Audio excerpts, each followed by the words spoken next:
Usually, when we talk about a medical diagnosis, there's this expectation of, like, total clinical precision. Right. Not like absolute certainty. Exactly. You break your arm skateboarding, you go to the hospital, and the x-ray shows that unmistakable jagged white line right across the bone, and the doctor just points at the illuminated film and says, there's your problem. Right. It's binary. It's broken or it's not broken. Yeah, it's an objective reality captured in black and white, and it's honestly incredibly comforting because you have this direct, unmediated line to the truth of the matter. I mean, you don't really debate the x-ray. No, you don't. And I think we crave that level of certainty.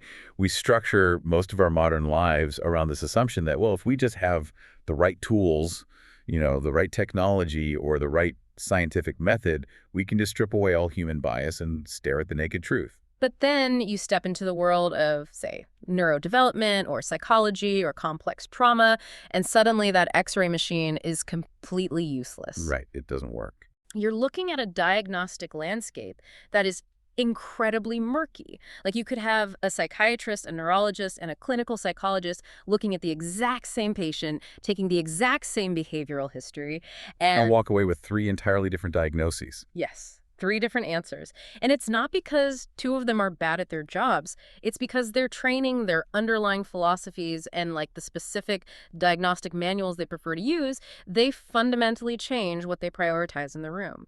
The tool you use to look at the subject actually alters the reality you extract. Which is a wild concept. It basically creates a situation where the observer is hopelessly entangled with the observed. You can't just passively receive information. The lens you actively choose to look through determines the shape of the data. Which brings us to the ultimate set of murky waters, if you will, ancient texts. Oh, yeah. The murkiest. Today, if you're joining us for this deep dive, we are taking that concept of the diagnostic lens and applying it to reading and interpreting the Bible. We're looking at a fascinating stack of sources, specifically a volume edited by Stanley E. Porter and Beth M. Sturfel called Biblical Hermeneutics, 5 Views. And what makes this specific source material so great is that it doesn't just give you a neat little 10-step guide to reading history. No, not at all. The editors basically put 5 heavy-hitting scholars in a room, asked them to lay out their specific framework for interpreting Scripture, and then, and this is the best part, they just let them relentlessly critique each other's blind spots. It's like an academic cage match. But before we get into the crossfire, we have to deal with the terminology. Because hermeneutics is one of those really imposing academic words that gets thrown around in theology and philosophy seminars just to make things sound more complicated than they need to be. It really does. But the sources we're looking at lean on Anthony Thistleton, who describes hermeneutics as a second-order discipline. Okay, wait, I want to make sure I'm mapping that correctly for everyone listening.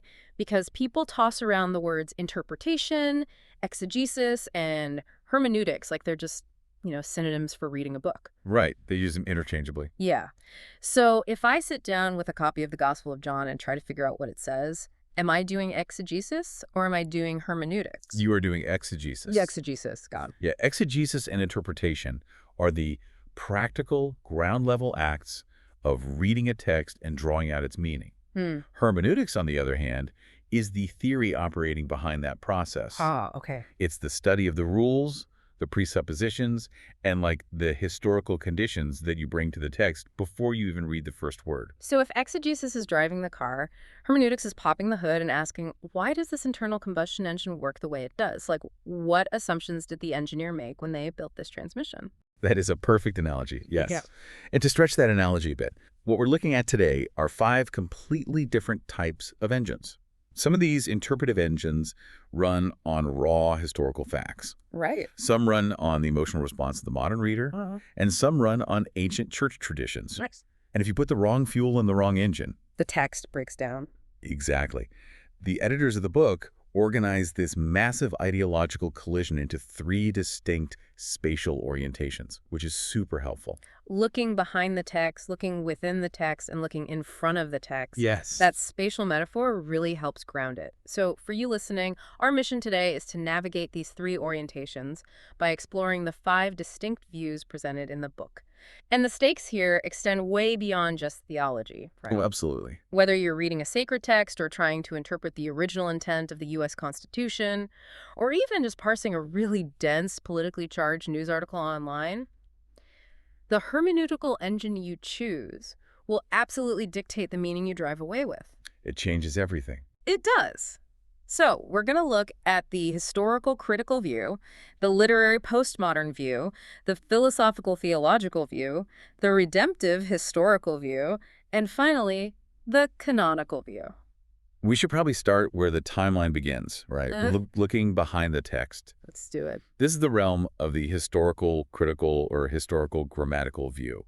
And the primary advocate for this in the sources is Craig L. Blomberg.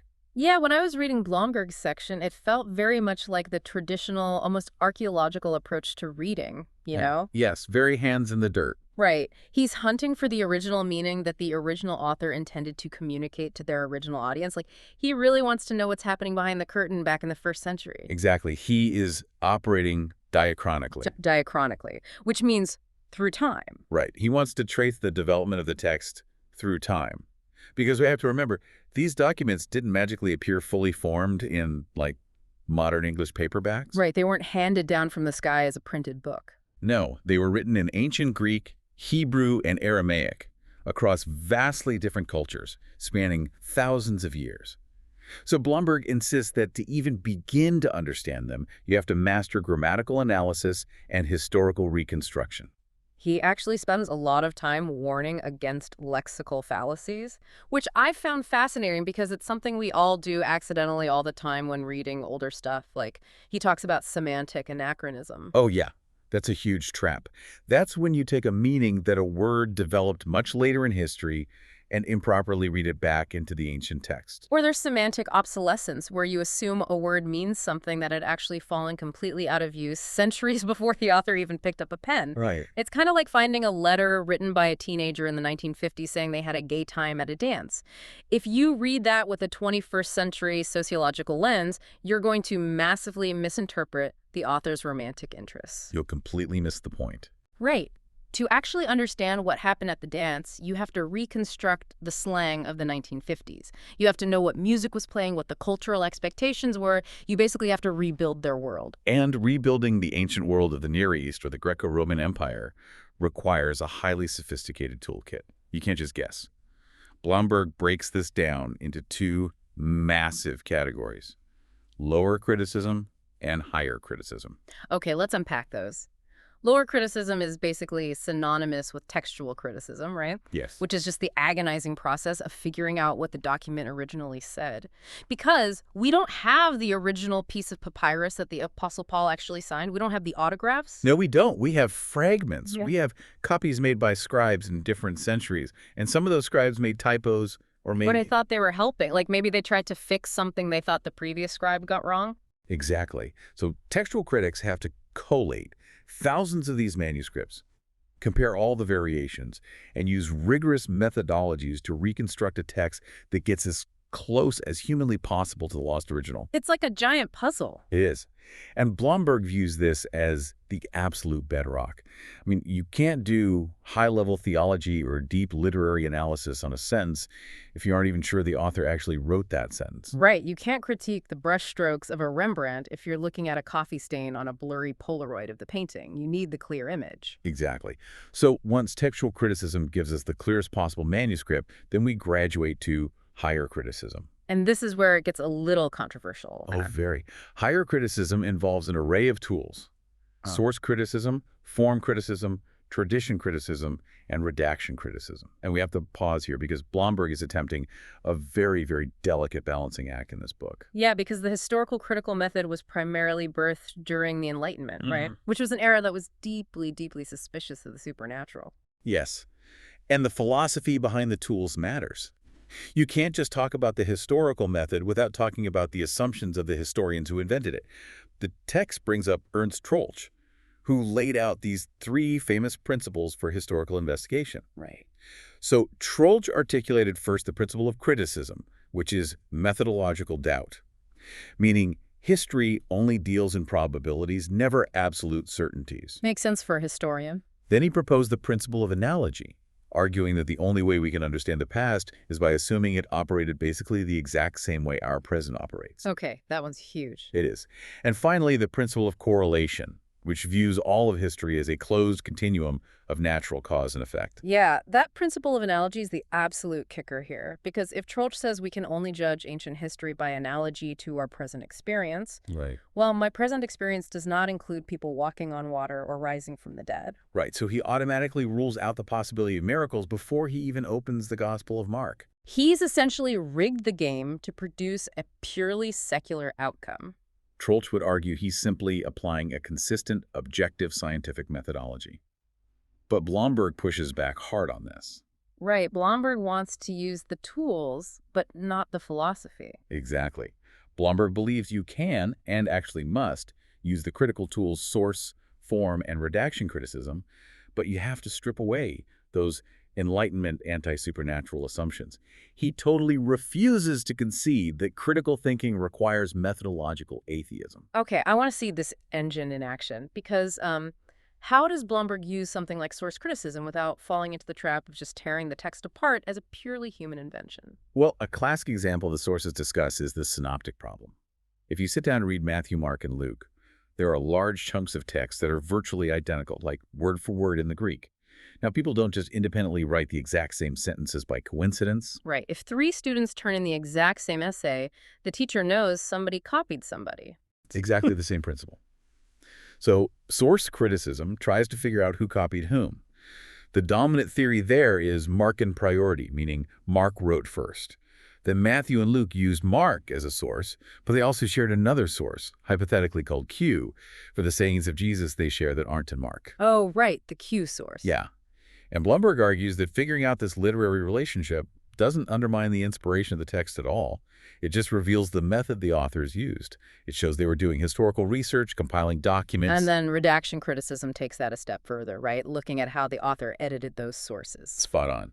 If Matthew copies a story from Mark, but intentionally leaves out a specific detail, redaction criticism asks, why? What theological point is Matthew trying to highlight by editing the story that way? So Blomberg wants to use all of this, but he remains open to the idea that the events being recorded, even the miraculous ones, actually happened in space and time. Yeah. And his boldest claim in the book, which really stirs the pot, is that this historical grammatical method has logical priority over every other method. Oh yeah, he insists it must come first.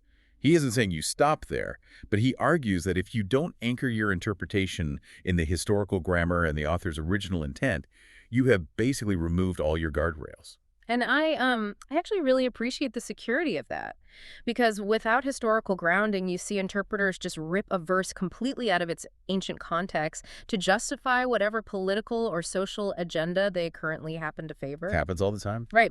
Blomberg's method acts as an emergency brake. It forces you to ask, wait, what did the author actually intend to communicate to the people standing right in front of them 2,000 years ago? It prevents the text from just becoming a ventriloquist dummy for the modern reader. It also provides common academic ground. Mm-hmm. If you use a rigorous historical methodology, you can debate the meaning of a text with a secular historian or a skeptic who doesn't share your religious presuppositions at all, because you're using a shared analytical language. But the other scholars in this volume absolutely refuse to let Blomberg claim logical priority without a major fight. Oh, they come out swinging. Yeah, Richard B. Gaffin, who represents the redemptive-historical view, goes straight for the philosophical jugular. Gavin's critique is fascinating because it is fundamentally theological. He points out that the historical critical method inherently relies on something called sacritic. Sacritic, that's criticism of content, right? Yes, it is the requirements that the interpreter judge whether what a text claims to be true is actually true based on the autonomous judgment of human reason. Okay. So Gaffin argues that you cannot simply scrub the anti-supernaturalism off the historical critical method like Blomberg wants to, because the method itself is built on the premise that human reason sits in judgment over the text. Oh, I see the tension there. Gaffin is saying that if you believe this specific text the Bible has divine authorship, then using a method that requires the human mind to validate its contents inherently places human reason above the mind of God. Exactly. You're treating God's revelation as a suspect under cross-examination in the courtroom of your own intellect. Gaffin argues that submitting the Bible to sacritic is just entirely inappropriate for a document claiming to be divine revelation. Yeah. For him, the historical critical method and the concept of divine authorship are mutually exclusive. Wow. And even if you get past Gaffin's theological objection, there's a very practical problem raised by the other scholars too, right? Right. Particularly Scott Spencer and Merrill Westphal. Yes. They argue that if you only look behind the text, if you treat the document purely as an ancient artifact, you leave it stranded in the past. You might figure out exactly what a passage meant to a nomadic farmer in the first century, sure. Mhm. But the historical method itself offers literally no bridge to what that passage means to a software engineer living today. Right. It renders the text an object of antiquarian curiosity rather than a living communicative act. And that limitation forces us to look for another tool. Which is the perfect pivot. Because if Blomberg's method traps us in a historical museum, our next scholar, F. Scott Spencer, wants to drag us out into the light. We move from looking behind the text to looking within and in front of the text. This is the literary postmodern view. And Spencer advocates for a synchronic approach, which is a massive shift from Blomberg's diachronic approach. It's completely different. So diachronic tracks the evolution through time. Synchronic looks at the text all at once as it exists right now. So Spencer basically argues we should stop dissecting the frog to see how its cells evolved over centuries, and instead, let's just observe the living frog sitting right in front of us. Yeah, let's look at the final text as a unified literary whole. This involves narrative criticism, which actually grew out of secular literary theories like new criticism. It emphasizes poetics. Okay, so instead of asking, like, did the author of Matthew borrow this specific Greek verb from a lost manuscript? Spencer is asking, how does the plot develop? How are the characters portrayed? Where is the irony? What is the narrative tension doing to the reader? Exactly. He focuses heavily on the literary and rhetorical means by which the text is constructed. He looks at metaphors, settings, and symbolism. Which makes for a much more engaging read, honestly. It does. But Spencer doesn't just stop at classical literary analysis. He pushes into the postmodern realm. And here is where we cross the line from the world within the text to the world in front of the text. The reader enters the equation. Postmodernism, heavily influenced by theorists like Jacques Derrida, introduced the concept of the death of the author. Which, just to clarify for everyone, doesn't mean the author literally died. Right, no. It means the author's original intent is no longer the ultimate dictator of meaning. Spencer emphasizes the open text. Let's use a different analogy here. If Blomberg is researching the town records to understand the references in a 200-year-old diary, Spencer is standing in a modern art gallery. Okay, I like this. Instead of obsessing over what specific chemical compounds the artist mixed to get a certain shade of blue, or who commissioned the painting, we are standing 3 feet away from the canvas asking, how does this painting make us feel? We are actively generating the meaning in real time. Yes, and we're acknowledging that the person standing next to me, who might be from a totally different socioeconomic class or a different culture, might look at the exact same blue paint and experience something entirely different. And postmodernism aggressively rejects epistemological neutrality. Say more about that. It's the idea that an interpreter can just be an objective blank slate, like a floating brain, objectively analyzing data. Postmodernism views that as an arrogant illusion. You bring all your cultural baggage, your traumas, and your social location to the gallery. And it doesn't just tolerate that baggage, right? It weaponizes it to deconstruct rigid systems. The source text talks a lot about deconstructing binary categories. Yes, binary categories are the dualistic ways societies organize themselves to maintain power. Think male versus female, native versus foreign, ruler versus subject, master versus slave. Right. Postmodern criticism looks at how a text might be reinforcing those power dynamics, and it pulls the loose literary threads to unravel them. The goal is to expose those power structures and give voice to marginalized readers. And Spencer provides a brilliant extended example of this in the book. He uses the Gospel of Matthew, specifically chapter 2, which is the story of the Magi, the wise men visiting the baby Jesus. We all know the traditional pious reading of that. We put them in our nativity scenes. Exactly. We view them as these heroic, deeply wise astronomers who interpret the cosmic signs and travel faithfully to worship the new king. But Spencer applies his literary and postmodern lens and absolutely dismantles that cozy picture. He forces you to look at the narrative irony. Like, think about it. These supposedly wise men wander straight into Jerusalem, the capital city, and start loudly asking where the new rival king is born. Completely oblivious to the fact that they are tipping off King Herod, who is a notoriously paranoid, violent tyrant. It's objectively a terrible idea. They basically act as unwitting foreign spies who hand Herod the exact intel he needs, which tragically leads to Herod ordering the slaughter of the innocent children in Bethlehem. It's a dark turn. And Spencer asks a devastating question based on that. Are they really that wise? Or are they somewhat foolish, politically naive, and actually complicit with imperial power? Wow. By asking that, Spencer blurs the rigid binary between the evil King Herod and the good wise Magi. The boundaries become porous. He exposes the danger of being oblivious to political realities even when you have good religious intentions. It completely revolutionizes the way a reader interacts with the text. It really does. It makes the text dangerous again. It forces you to look in the mirror and ask if your own religious piety is making you complicit with oppressive power structures today. The sheer relevance of this method is undeniable. Like, it empowers readers who have historically been told by the academic elite, hey, your perspective doesn't matter because you haven't mastered ancient Greek syntax. Right. Spencer validates their social location as a vital, necessary component of the meaning-making process. It creates a highly dynamic, living text. But this postmodern openness draws heavy artillery fire from the more traditional scholars in the book, doesn't it? Oh, Blomberg is practically pulling his hair out in the response section. I can imagine. Yeah. He looks at this and asks the inevitable question, doesn't this just lead to hermeneutical anarchy? If a text is open and can mean anything to anyone based on their social location, does it actually mean nothing at all? Blomberg calls this the danger of invincible relativism.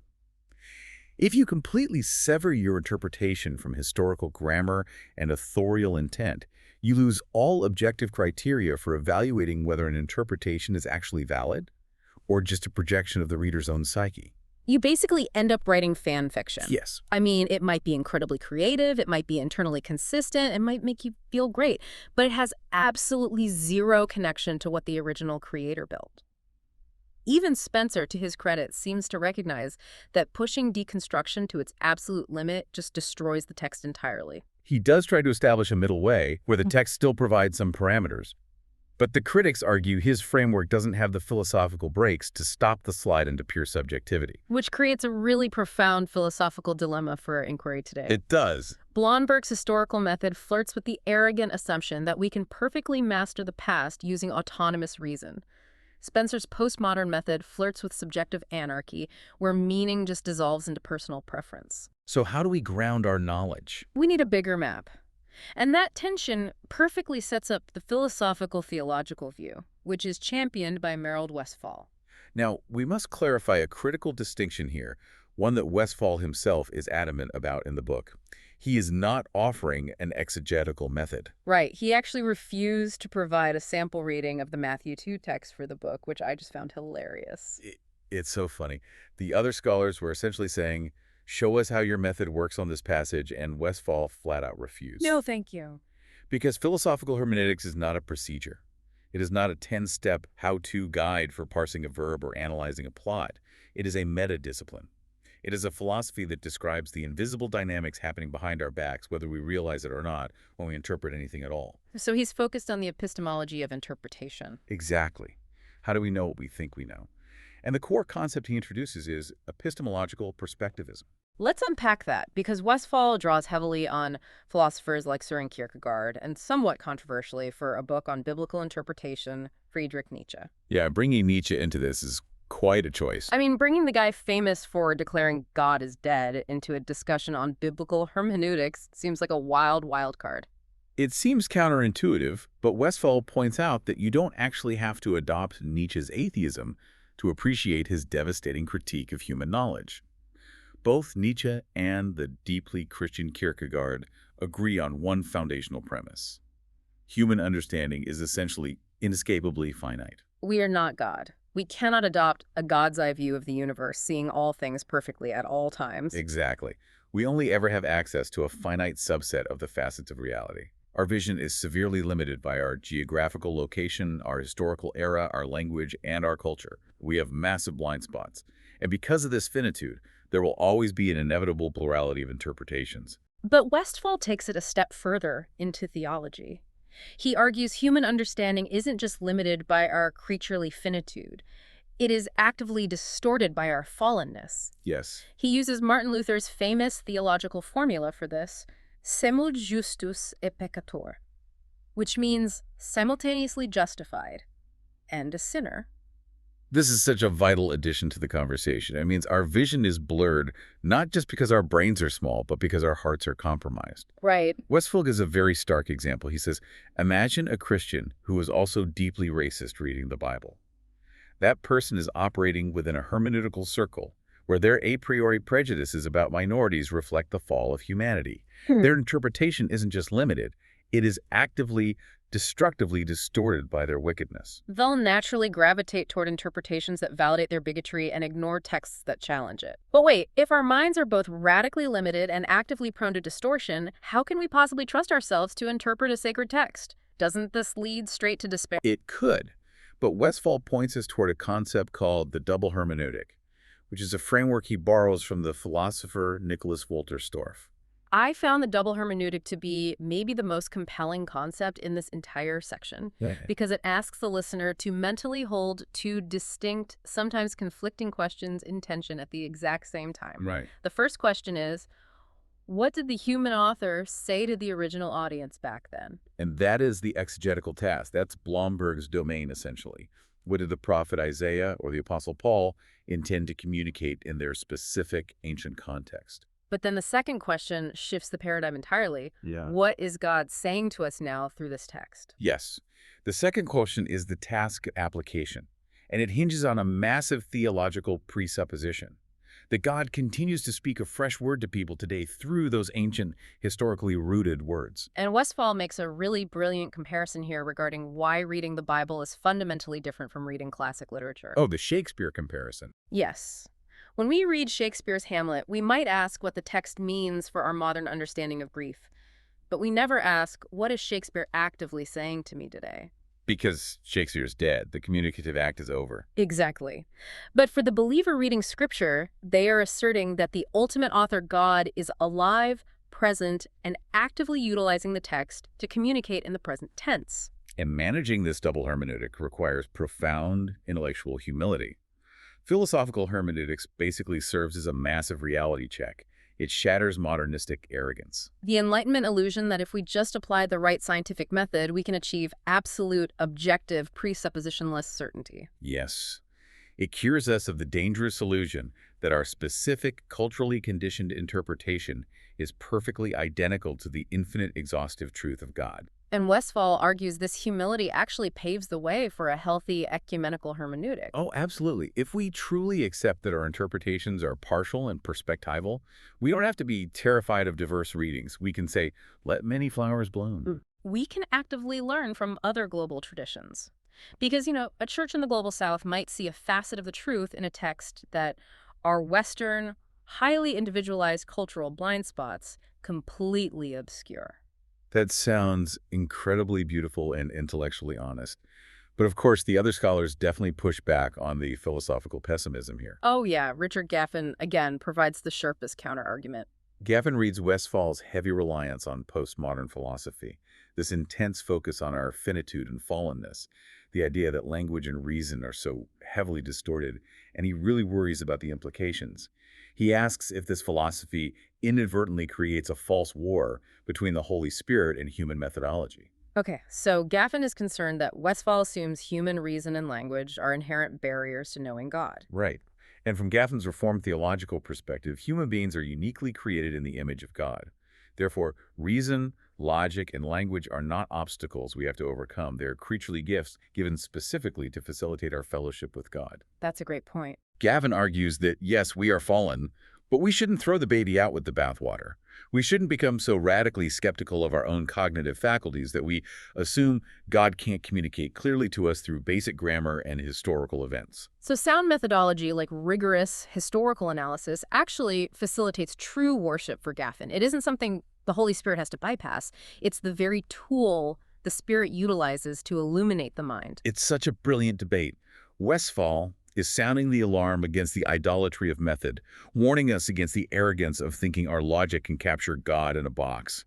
Gaffin is sounding the alarm against an overly pessimistic view of creation, reminding us that God designed our minds specifically to comprehend His revelation. Which honestly forces us to confront the ultimate question of revelation itself. Yeah. Because if our perspectives are as fragmented and limited as Westphal suggests, how do we make sense of the overarching whole? Like if we are just examining isolated pieces of a puzzle through finite, historically conditioned lenses, how do we ever see the big picture? And that structural dilemma brings us right to the redemptive historical view, argued by Richard B. Gaffin, Jr. This is where we zoom all the way out. Big picture time. Exactly. The redemptive historical view argues that you cannot properly interpret the Bible by looking at isolated verses or even isolated books in a vacuum. It insists that the entire Bible, from the creation account in Genesis to the apocalyptic visions in Revelation, spanning both Old and New Testaments, is one cohesive, organically unfolding story. And it's a highly specific story. It's the grand narrative of God's redemptive work in human history, culminating entirely in the life, death, and resurrection of Jesus Christ. Gaffin draws heavily on the Reformed theological tradition here, particularly the work of biblical theologian Gerhardus Voss. And the foundational premise here is that theology is the interpretation of prior interpretations. Okay, I actually had to read that sentence twice in the source material. Theology is the interpretation of prior interpretations. Walk me through what that actually means in practice. Let's think about the Exodus. The Israelites escaping slavery in Egypt. First, God acts in history to redeem his people. That is the raw redemptive act. But an action alone can be ambiguous, right? Sure. So God provides the authoritative interpretation of that act through Moses and the prophets. Revelation is the interpretation of redemption. Therefore, the Bible is not just a record of human beings searching for the divine. It is the God-authored, pre-interpreted record of redemptive history. Ah, I see. Because it is a divine project from start to finish, human reason must completely submit to the text's ultimate authority. Yes, Gaffin vehemently rejects the Enlightenment autonomy of reason that Blomberg tried to negotiate with. For Gaffin, you do not stand over the text to judge its historical accuracy. You stand under the text, recognizing it as the unified voice of the Creator. Let's bring back our analogies. Let's do it. So if Blomberg is using a tiny trowel to dig up a single historical tile, and Spencer is standing inches away from one tile to see how the paint makes him feel, Gaffin is telling everyone to step 50 feet back. Look at the massive mosaic. Exactly. If you zoom in on one tile with a magnifying glass, you completely miss the picture. The redemptive historical view asserts that every single tile, every ancient prophecy, every psalm of lament, every bizarre historical account in the Old Testament is deliberately placed by a single architect to form one giant face, the face of Christ. Gaffin uses the opening verses of Hebrews to substantiate this massive claim. In the past, God spoke to our ancestors through the prophets at many times and in various ways, but in these last days, he has spoken to us by his Son. This view demands that you read the Old Testament entirely in light of the New Testament. You're at the beginning of the book knowing exactly how the climax resolves. Yes, and I want to emphasize how radical this claim is compared to the secular academic consensus. Modern secular scholarship often treats the Bible as a messy anthology of disparate ancient human documents, right? Cobbled together over millennia by warring factions with contradictory theology. Right, a patchwork. But Gaffin asserts the exact opposite. He asserts there's a single divine mind coordinating the entire project across centuries, guaranteeing its ultimate theological unity and coherence. Which provides immense theological depth. It rescues the Bible from being chopped up into 1,000 isolated, contradictory fragments by skeptical scholars. It gives the believer a grand, sweeping, coherent worldview that makes sense of human history. But naturally, a claim that massive draws significant pushback. Oh, yeah. Blomberg raises a major red flag about this zooming out approach. He asks a very practical exegetical question. If you are always hunting for the grand redemptive theme of Christ in every single passage, don't you risk getting the right doctrine from the wrong texts? It's a huge risk. Right. Blomberg worries that if an interpreter is desperate to connect a random verse in Leviticus about architectural mold or a proverb about avoiding laziness directly to the crucifixion of Jesus, they will completely ignore what the human author was actually trying to say in that specific historical moment. You risk aggressively allegorizing the text. You end up preaching a true Christian idea, sure, but you are using a verse that historically had absolutely nothing to do with that idea to prove it.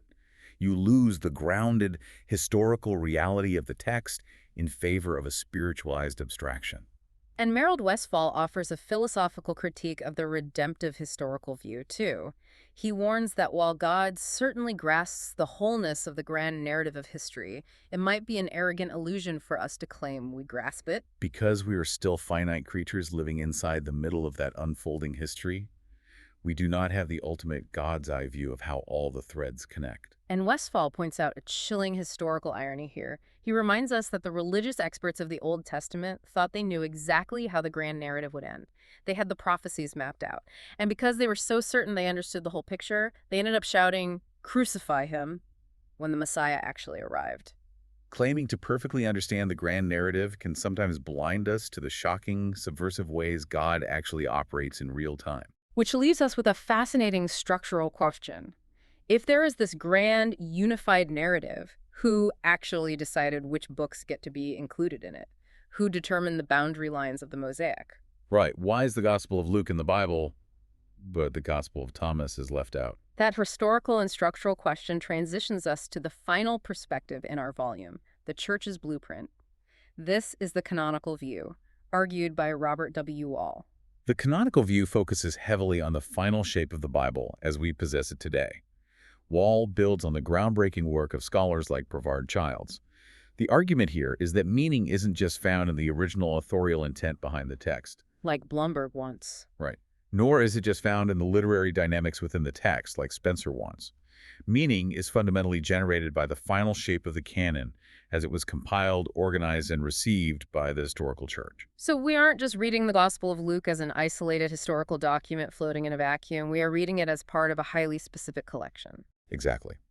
Wall points out that canonization is from above. It was the historical community of faith, the early church councils, under the believed direction of the Holy Spirit, that made the crucial decisions about which books belonged in the authoritative collection and which were excluded. Therefore, reading canonically means reading the texts in relation to one another based on how the church grouped them. Yes, the placement itself changes how we read the text.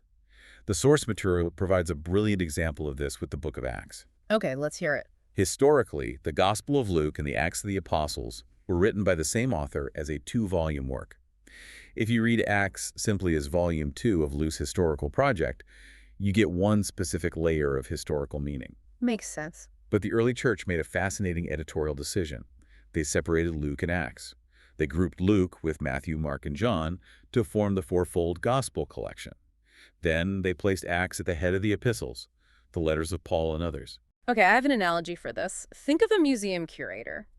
Imagine a curator puts an ancient, rusted, medieval sword in a display case right next to a farming plow and a scythe. Okay. That juxtaposition tells a story about beating swords into plowshares. It tells a story about the transition to peace.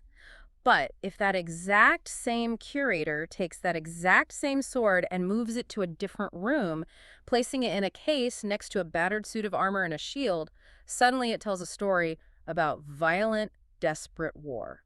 The inherent nature of the sword didn't change at all. No, but the placement created an entirely new context and meaning. That is the essence of canonical criticism. The canonical shape creates a new theological context. By placing Acts before the epistles, the church transformed it from just being the sequel to Luke into the theological introduction to the letters of Paul.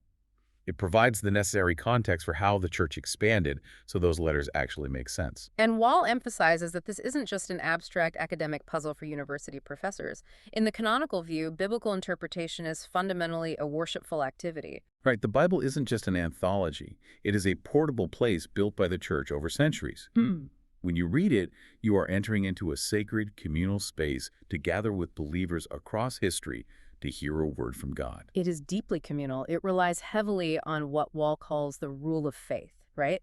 Which is a theological concept dating all the way back to early church fathers like Irenaeus. Yes. The basic idea of the rule of faith is that your interpretation of a tricky passage should always align with the historic Orthodox confession of the church. You don't read alone. You read with the communion of saints. And the ultimate goal of interpretation isn't just acquiring accurate historical facts. It is the formation of a holy community. The metric for a good interpretation is whether it produces love for God and love for your neighbor. The great strength of this view is how it bridges the gap between the academy and the pew. It guards against the academic fragmentation that chops the Bible into a million disconnected pieces.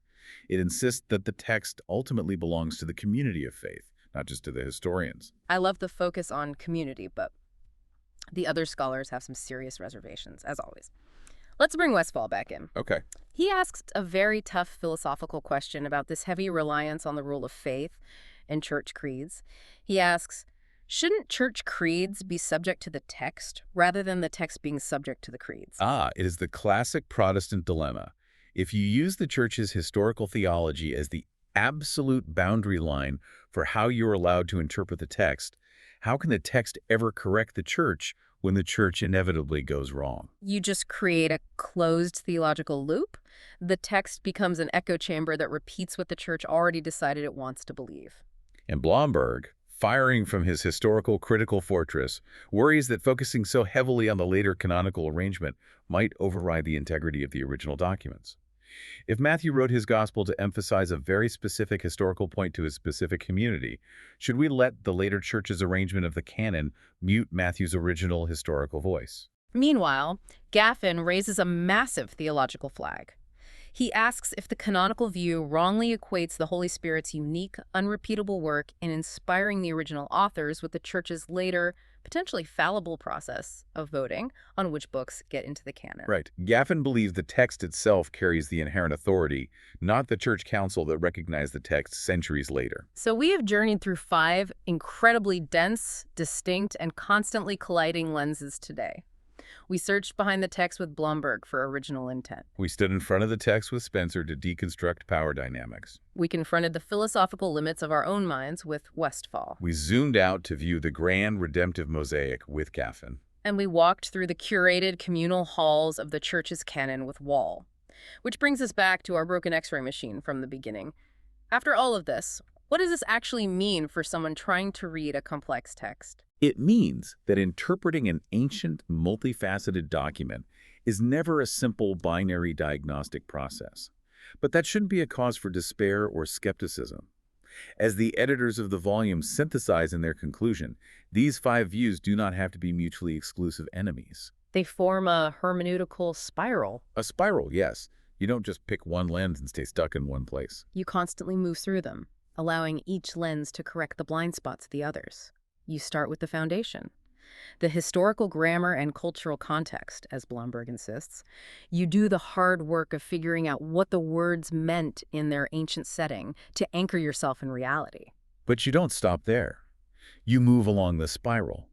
You appreciate the literary artistry and acknowledge your own biases and social location, as Spencer advises, bringing the text into the present. You apply philosophical humility, recognizing your inherent finitude and fallenness with Westphal, ensuring you don't turn your interpretation into an idol. You step back to look for the grand redemptive themes with Gaffin, connecting the isolated parts to the whole. And you read it not in arrogant isolation, but within the historic community of faith, guided by the canonical shape, as Wall suggests. It is a dynamic, ongoing process of entering into a rigorous, humble conversation with the text, with the author, with the divine, and with the community of readers across time. It's a massive both-and rather than a reductionistic either-or. Historical grammar keeps historical grammar from becoming an arrogant, dead objectivism. Which brings us to a final thought for you to mull over. We've spent this entire deep dive talking about how the hermeneutical lens you choose actively changes the meaning you extract from the text. We've talked about all the critical tools you use to master the document. But consider this profound reversal. What if the text is also reading you? When you encounter an ancient, infinitely complex document that stubbornly refuses to be boxed into just one neat methodology, your reaction to it is incredibly revealing. Your intense frustration with its historical gaps, your deep comfort with its canonical boundaries, or your burning desire to deconstruct its power dynamics, that reaction actually exposes your own deeply hidden beliefs about authority, about certainty, and about control. That's a powerful way to look at it. Next time you sit down to read a dense scientific study, a controversial political manifesto, or a sacred text, ask yourself a different question. Am I just trying to master this information so I can remain in control, or am I willing to let it master me? Thank you so much for joining us on this custom-tailored deep dive into the muddy, brilliant waters of interpretation. Keep testing your lenses, keep asking better questions, and we will catch you next time.